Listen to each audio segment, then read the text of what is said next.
چرا قسم یک کار کردی؟ ما چی کردیم؟ رسما از او بچه طرفداری کردی. تو باید همراه ما باشی. شفق یا یسو یا اوسو باید استاد میکردی. این مسئله فقط استاد کردن نیست. نه که نمیبینی او به من جای من نشان میده. میخوای برام بگویه که تو کی هستی؟ شفق او از کجا میفهمید که جای موتر است؟ تو از بچه نه او به مکتب آمده. تو چیزی را که میبینی به او باور داری؟ از این کارای تو بسیار خسته شدیم.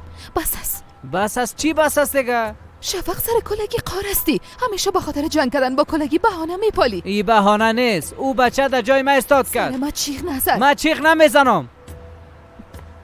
دیوانه کردین به خدا. دیوانه هستین چیستین شما؟ شعله درست است. معذرت میخوایم. شفق همیشه قار میشی باز معذرت میخوایی.